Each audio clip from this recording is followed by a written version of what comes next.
Vous dites. Monsieur Blaye Guy Venance, bonjour. Bonjour madame. Comment allez-vous? Très bien. Avec vous, nous allons parler d'un tournoi de football. Bon, avant de commencer, je voulais saluer d'abord mes frères enfants des forces républicaines et mes parents, forces républicaines du Côte d'Ivoire. Bon, nous avons décidé d'organiser un tournoi qui était prévu ce samedi 22. Bon, malheureusement, à cause de certains faits, nous avons décidé de reporter ça au samedi 29 novembre 2014. Donc la semaine prochaine. La semaine prochaine. D'accord. Et il faut rappeler que ce tournoi est placé sous le haut patronage du président de la République, chef suprême des armées, son excellence M. Alassane Ouattara, et sous le patronage du ministre auprès du président de la République, chargé de la défense, M. Paul Kofi Kofi, et sous la présidence du chef d'état-major général des armées, le général de corps d'armée, Soumaïla Bakayoko, et sous le parrainage du ministre Henriette Lagou. Maintenant, nous avons des invités spéciaux, qui sont le ministre d'État, ministre de l'Intérieur et de la Sécurité, M. Ahmed Bakayoko. Et il y a aussi notre maman, la ministre auprès du Premier ministre chargé de l'économie et des finances, la maman Kabanyali, et le directeur général de la police, le contrôleur général Brendou Mbia Jano. Et il y a aussi le général des divisions, commandant supérieur de la gendarmerie, Gervais Kwasi, et le directeur général de la douane, le colonel-major Issa Koulibaly. D'accord. Voilà. Donc c'est juste donner l'information relative au report, du dit tournoi, qui était prévu pour ce week-end, mais qui va finalement se tenir le 29. Le samedi 29. Samedi 29, c'est ça. D'accord. Maintenant, dit à nos amis d'Abidjan et de l'intérieur du pays que le tournoi n'est pas annulé. Ce tournoi aura bel et bien lieu le samedi 29 au bataillon de commandement et de soutien, tout juste à côté de l'état-major. D'accord. Voilà, de rester à l'écoute. Nous allons faire la fête. Nos parents seront là. Et ce qui change par rapport au report, c'est qu'il n'y aura pas quatre équipes, mais il y aura 2 équipes. C'est-à-dire qu'on va faire une association des enfants. Fusion des équipes. Voilà, fusion des pour n'en avoir que 2 finalement. Voilà, 2 finalement. Il y aura l'équipe des enfants des douaniers qui sera fusionnée à l'équipe des enfants des militaires. L'équipe des enfants des gendarmes qui sera fusionnée à l'équipe des enfants des policiers. Et c'est comme ça que ça va se passer. D'accord. Voilà. Ben, ça augure d'une très belle fête en perspective. Donc, tournoi de football reporté, pas annulé, juste reporté. Et pour avoir confirmation, il faut appeler au 57 06 52 25 ou au 40 91 33 00. D'accord. Monsieur Blaye Guy Venance, merci. Merci bien, et très bonne fête pour la semaine prochaine. Bonne fête à tous nos parents de la RTI. Merci beaucoup. Merci, c'est gentil. Alors, monsieur Robert Hans Werder, j'ai bien prononcé? Oui. Bonjour. Vous êtes avec monsieur Dambélé Lassina, bonjour. Alors, avec vous, il s'agit d'une ONG. ARMAICI. Voilà, on dira ARMAICI. ARMAICI. Tout à fait. D'accord. Oui. Et qu'est-ce que c'est comme ONG? ARMAICI, on retiendra que c'est l'Alliance pour la réduction de la mortalité maternelle et infantile en Côte d'Ivoire. Ah, moi, je suis gâtée ce matin. Oui, vraiment. Je fais de bonnes rencontres. Bien sûr. Et d'agréables rencontres. Surtout que c'est votre journée de travail. N'est-ce pas? Voilà. Alors, donc, cette ONG existe depuis quand? Elle existe depuis 2013, dans le dernier trimestre de 2013. Voilà. Et vous vous êtes donné pour objectif de lutter contre la mortalité et de la mère et de l'enfant. Et de l'enfant. D'accord. Qu'est-ce que vous avez prévu comme activité pour atteindre ces objectifs? Mais je crois qu'avant de déballer le programme des activités, le docteur Hans Werder va donner un bref aperçu de ce qu'est l'ONG. D'accord. OK. Alors, je suis médecin obstétricien. Je viens de la Suisse, allemand. Ah, d'accord. Je ne parle pas très bien le français. Mais moi, je vous comprends et là, c'est bon. Oh, ça, c'est bon. Mais j'ai, avec mon retrait comme obstétricien en Suisse, j'ai eu l'occasion d'aller à Gabon. Au Gabon? Oui. Et à l'hôpital de Albert Schweitzer. Et j'ai vu la mortalité maternelle très élevée. Et après, j'ai eu l'occasion d'aller en Côte d'Ivoire, dans l'hôpital, et j'ai vu le même. Vous avez fait le même constat. La mortalité maternelle et infantile, c'est exceptionnel. dans le monde. Et ça m'a donné des soucis parce que je voulais aider. J'ai eu la fortune d'être né dans un pays très développé, très industriel. Et maintenant, je suis venu et j'ai travaillé dans l'hôpital. Et j'ai vu beaucoup de catastrophes entrer dans l'hôpital. Mais qu'est-ce qu'on fait? Alors, c'était mon idée d'aller avec une unité mobile dans les villages autour de l'hôpital. C'est pourquoi on dit unité mobile ou clinique mobile. Ça veut dire on va visiter les maternités dans les villages autour de Dabou. Ça, c'est le projet pilote que nous avons commencé à Dabou. Et nous avons trouvé la raison. Les femmes enceintes sont pas bien informées de la grossesse, si c'est une grossesse à risque, ou c'est la pauvreté. Ils ne viennent pas dans l'hôpital. C'est-à-dire que les femmes enceintes ne vont pas en consultation. Tout à fait. Oui. Et où il y a des problèmes culturels aussi. Et ça qui est très important, ça, c'est le transport. Et quelquefois, manque. Et les femmes viennent à l'hôpital dans un cas d'urgence et on n'a pas de possibilité d'aider. Et ça est très, très, très, très triste. Et c'est pourquoi nous avons fait une unité mobile avec équipement, une échographe. On trouve des grossesses à risque. Ça veut dire que vous avez une unité mobile, ce qu'on va appeler une clinique mobile, qui se déplace dans les villages avec le matériel pour faire des échographies en bonne et due forme, afin de déceler assez rapidement ce qui pourrait être une grossesse à risque ou pas. Et dans les carnets de santé, on fait un point rouge et tout le monde sait que ça c'est un risque. Et ça n'a pas suffi comme ça. Nous avons fait aussi la formation pour les sages-femmes. Les sages-femmes sur place et sages-femmes à Dabou, tous les sages-femmes dans les villages. Et on a fait campagne don de sang. On a équipé les sages-femmes avec le matériel médical dans les villages. On a fait des réhabilitations dans les villages. Et ça, c'est on peut dire un paquet. C'est pas seulement aller avec un échographe et faire tout à fait. C'est des un consultations. Ensemble d'activités. C'est ça.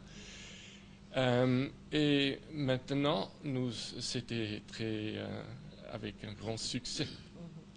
Ils sont venus, les femmes enceintes, et nous avons trouvé beaucoup de grossesses à risque. D'accord. Alors, la prochaine étape, ce sera quoi? Ça, c'est ce que vous avez déjà fait. La prochaine étape, qu'est-ce que ce sera? C'est pas seulement l'échographie, c'est aussi les préventions du cancer du col, cancer du col de l'utérus, cancer du sein. On veut faire sensibilisation. Si on fait des visites dans les villages, on veut aussi sensibiliser les agents de santé ou les femmes pour ces maladies. D'accord. D'accord. Donc, c'est vrai qu'il y a la mortalité de la mère et de l'enfant, mais il y a surtout prévenir, donc sensibiliser toutes ces femmes et le corps médical présent dans ces régions et les femmes qui sont directement concernées pour lutter contre le cancer du sein et le cancer du col de l'utérus. D'accord. D'accord. Et est-ce qu'il y a des dates qui sont déjà prévues avec des régions à l'appui? Oui, bien sûr. Comme nous l'avons dit à l'entame, il y a bien un programme qui a été établi. On y va rapidement, s'il vous plaît. C'est sur 2 phases. D'abord à Dabou, à partir du 24, nous commençons les échographies et ça va se passer au centre de santé de Lopou. Voilà, à Lopou. Et le 25 novembre, une autre campagne va se dérouler dans le village de Vieux-Badiane, où les femmes de Toupa, de Panda, vont se retrouver dans ce village pour les échographies. Le 26 novembre, nous nous retrouvons cette fois-ci à Yassap, où 2 villages seront regroupés, Yassap et Orbaf. Et le 27 novembre, l'échographie a lieu au centre de santé de Boubouri. où donc Boubouri, Passe et Bonne vont se retrouver. Et le dernier jour, c'est le 28, concernant Dabou, dans le village de Ngati. C'est un centre qui est pas mal équipé. Et la deuxième phase, ça va se dérouler à Diarra. Et c'est sur invitation du maire de Diarra, M. Drissa Koné, qu'il faut le rappeler, et en même temps le directeur du cabinet adjoint du président de la République. Il nous a fait l'honneur de nous inviter pour ces campagnes d'échographie. Et c'est avec plaisir justement qu'on a répondu à cet appel. Nous y serons donc à partir du 29. D'accord. Donc la semaine prochaine, c'est déjà la région de Dabou. Tout à fait. Et après, vous irez dans la région de Diarra. Diarra, oui. Ça suppose qu'on a la possibilité de vous inviter. Bien sûr, puisque dans différentes régions de la Côte d'Ivoire. Oui, puisque l'ONG a une vocation nationale, et nous ne sommes pas seulement focalisés à Dabou. Partout en Côte d'Ivoire où il y a un besoin, nous sommes prêts à partir. Je suis sûre qu'il y a beaucoup de personnes qui voudront avoir vos contacts. Pouvons-vous les communiquer?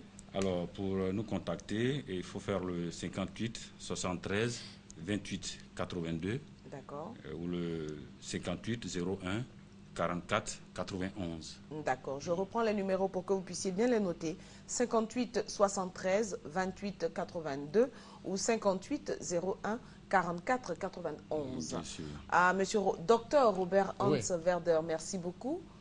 Permettez un dernier mot, parce que la fondation Loti Latrousse, ça c'est une dame qui travaille 15 années à Djoufou, à Abidjan. Oui. Et il est fondatrice de cette fondation et je suis vice-président de cette fondation et elle a beaucoup de projets et le projet est financé par la Loti Latrousse. Par la fondation.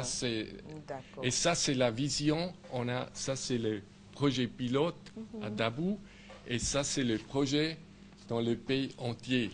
D'accord, donc il y a le projet qui est prévu pour la région de Dabou, mais il y a un autre projet qui vise la totalité de la Côte d'Ivoire. Merci beaucoup, docteur.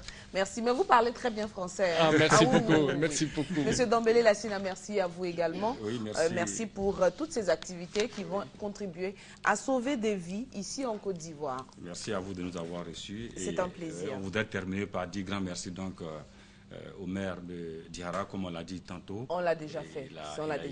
On va plutôt susciter d'autres personnes pour vous inviter, de sorte que la sensibilisation porte un peu plus. Bien sûr. Georges Aziz, bonjour. Bonjour. La magie s'installe. La magie s'installe, tout à fait. Sensible à ce genre d'action, la magie s'installera. Et c'est le plus. À chaque sortie de Magic System, à chaque action, il y a le volet social. Il va sans dire que ce concert qui revêt un caractère particulier va également se pencher vers un de ces volets. Nous le dévoilerons bien entendu dans les publics reportages. Mais évidemment, c'est déjà su, c'est déjà connu. C'est l'événement, c'est le 30 novembre, c'est au Palais de la Culture, c'est à 16h et ça va être la féerie, ça va être la magie. Aujourd'hui, que dire? On va aller à l'essentiel parce que tout le monde sait c'est quoi Magic System. Il faut simplement rappeler que ces 4 garçons d'Anambo, c'est 16 disques d'or, c'est 3 disques de platine, seront en attraction, seront en spectacle live de 2 heures au Palais de la Culture. 2 heures non-stop où ils déclineront tout le répertoire qui a constitué l'ensemble du succès de Magic System. Du premier à ce dernier album, aucun titre ne sera omis. Tous les spectateurs auront pour leur compte et tous ceux qui ont un coup de cœur particulier pour un chant particulier se trouveront là-dessus.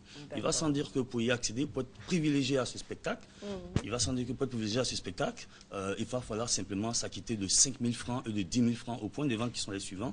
Mediastore, Cap Sud et Cap Nord, Sokosé 2 plateaux, Radio Nostalgie, Radio Yopougon à la mairie de Yopougon, Radio Ngoa à la mairie de Koumansi. 5 000 et 10 000 francs. Les contacts, le 54 18 0000 54 18 08 08 pour plus d'informations complémentaires. Avec ce numéro également, vous avez la possibilité de passer commande de vos différents tickets. Et au-delà de 10, nous vous livrons à Benjerville. Au-delà de 10, nous vous livrons à Makono. Au-delà de 10, nous vous livrons dans toutes les contrées de la Côte d'Ivoire parce que nous savons que sur les millions d'Ivoiriens, ceux qui seront au Palais de la Culture, les quelques milliers, vous serez des privilégiés. Et vous pourrez dire, j'y étais. J'y étais à l'instar de ce t-shirt où c'est marqué j'y étais. Ah ouais, Magic System. J'y étais parce que toutes les grandes narrations, l'épopée de Samouraï Touré sur Relate, il faut y être pour dire j'y étais. Voilà. Et donc, c'est vendu à nos points de vente où on vend les tickets. Et ce n'est qu'à 5 000 francs pour avoir un souvenir inoubliable. Toute la Côte d'Ivoire a le salut de Goudé ce matin. Et ceux de Cinématiali ont le salut particulier de Tino. Merci à vous. D'accord. Merci beaucoup, Georges Aziz. Je rappelle donc que c'était pour le concert de Magic System. C'est le 30 novembre prochain. Docteur Zegbé, bonjour. Bonjour, Mariam. Comment il va, notre docteur? Très bien. Il est chirurgien gynécologue diplômé de l'Université de Paris 6e, chercheur en pharmacopée africaine. Aujourd'hui, de quoi nous parlons? On parle des infertilités d'origine immunitaire. Explication? Alors, le système immunitaire, c'est un système très complexe qui se trouve dans l'organisme et qui permet de reconnaître les corps étrangers et les rejeter. Un exemple visible, vous promenez par exemple au bord de la route et puis un petit insecte tombe dans l'œil. Aussitôt, il se forme des larmes qui repoussent l'insecte hors de votre œil. Ça, c'est l'action du système immunitaire. Tout à fait. Bon. À un niveau plus invisible, une bactérie ou un virus tombe dans votre sang. Aussitôt, le système immunitaire fabrique des anticorps. Ces anticorps-là rejettent le corps étranger. Bon, il se trouve que des fois vous rencontrez un homme et une femme, la femme est tout à fait normale, l'utérus est normal, les trompes sont perméables, il n'y a pas de fibrome sur l'utérus, le monsieur a des spermatozoïdes normaux, près de 90 millions par millilitre, ce qui est vraiment bien, et pourtant ils n'arrivent pas à faire un enfant. Et quand vous leur demandez de faire un test de 1 heure, c'est-à-dire d'avoir un rapport sexuel, et 1 heure après, vous prélevez la glaire, la femme pour regarder, vous voyez que tous les spermatozoïdes sont morts. Aucun ne bouge. Qu'est-ce qui se passe? Vous prenez ce même sperme-là et vous le mélangez au sperme d'une autre femme, vous voyez que là, les spermatozoïdes bougent. Ah, donc c'est lié en fait aux organismes. La femme a sécrété des anticorps contre les spermatozoïdes du monsieur. Voilà, ça peut arriver. Ouais. C'est d'origine parce que son corps a considéré ces spermatozoïdes comme des corps étrangers. Et comme un danger. Comme un danger. Voilà. Donc, il faut traiter le système immunitaire de la femme pour qu'elle puisse accepter ces spermatozoïdes de ce monsieur. D'accord. Deux fois, le monsieur lui-même, à force d'avoir des infections, les spermatozoïdes ont pu toucher le sang. Et comme les spermatozoïdes ce sont des corps un peu bizarres, ils n'ont que 23 chromosomes, au lieu d'avoir 46 comme toutes les autres cellules. Ils ont une tête, un corps et une queue. Donc, ils apparaissent comme des corps étrangers. Le sujet lui-même sécrète des anticorps contre ses propres spermatozoïdes et qui sont ralentis.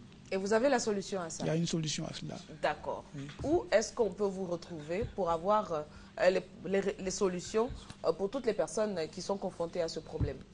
Il suffit d'appeler le 22 47 48 51 ou d'appeler le 05 96 00 26. 22 47 48 51 05 96 00 26. Docteur Zegbé, merci infiniment. Merci Mariam. Pour toutes ces solutions que vous proposez aux personnes sujettes donc à toutes ces difficultés. Merci beaucoup, on vous souhaite un bon week-end et peut-être à vendredi prochain. Peut-être, oui. Vous aimez le chocolat? Non, je suis... Non, vous êtes obligé de faire attention. Attention à ça. D'accord, donc je vais voir si je peux consommer pour 2. Ah, pour 2. Et je me dirige à présent vers notre chef pâtissier, chef Serge-Éric Yépier. Là, le chocolat a été sculpté. Sculpté, oui. En plusieurs formes. Il y a eu des moulages et puis il y a eu du modélage. Là, nous avons une fleur. Voilà. Je me rapproche. C'est une pétale de fleur. Pétale de fleur. Je peux goûter, non? Bien sûr. Chocolat noir. Le chocolat au lait. Là, c'est du chocolat au lait. Au lait. Et le goût n'a pas varié, ça, je peux vous garantir. Ok. D'accord, là, c'est le moulage. C'est le moulage. Ça suppose qu'on a utilisé un moule, on a fondu le chocolat. Le modélage. Là, c'est modélage. Oui. Il a été fondu le chocolat et travaillé, donné une forme de pétale. Le moulage, il s'agit de, par exemple, vous voyez, les boules, ça c'est du moulage. C'était fait à travers des moules, qui ont des formes rondes, qu'on fait ressortir. Voilà. Donc c'est pour dire que le chocolat n'est pas... C'est très facile à travailler. Oui. Nous sommes premiers producteurs de cacao. Ah ouais. Il faudrait que nous mettions. Et c'était réalisé avec la jeune élève chocolatier. Elle a 1 an seulement de formation. 1 an de formation, parce qu'elle a 1 an. Oui, seulement qu'1 an. connaît Fatou. C'est pour dire qu'on lance un appel à tous les élèves. Oui. Et ça donne au chocolat, c'est vraiment intéressant. C'est quelque chose de passionnant. Et ce chocolat, bientôt, j'annonce le concours qu'il aura. Le concours de la sélection nationale de Côte d'Ivoire, qui se déroulera le 25 à Las Palmas. 25 novembre, là. Et le lendemain, il y aura le concours de sélection du mondial des arts sucrés. Nous allons retenir les meilleurs qui iront défendre la Côte d'Ivoire en 2016 à Paris. Voilà. Serge Riquier-Pied, merci infiniment. Et là, c'est quoi? C'est l'instrument de musique? Ok, ça c'est une pièce artistique. Donc on a donné une forme simplement. Voilà, selon la personne. Comme un support de parapluie. Voilà, un support de parapluie. Voilà. Un peu comme une kora aussi, non? Kora, voilà. Un instrument de musique. Voilà. Et l'appareil qu'on a juste à côté, c'est celui qu'on utilise pour faire la fontaine de chocolat. Ça, c'est une fontaine à chocolat. Ah oui, la fontaine à chocolat, voilà. Ça j'adore. Il suffit de mettre du chocolat fondu et voilà. Et ça coule, et c'est très joli. On peut mettre des biscuits. Nous, on passe le doigt là-dessous en fait. Voilà, c'est ça. D'accord, merci beaucoup. Donc le chocolat peut être sculpté et c'est tout aussi bon. Modélé. C'est notre façon à nous de vous souhaiter une excellente fin de semaine. Il paraît que c'est très bon contre le stress, donc n'en abusez pas certes, mais ne vous gênez pas. Excellente journée à tous et bonne journée internationale de la télévision. Voilà, à demain.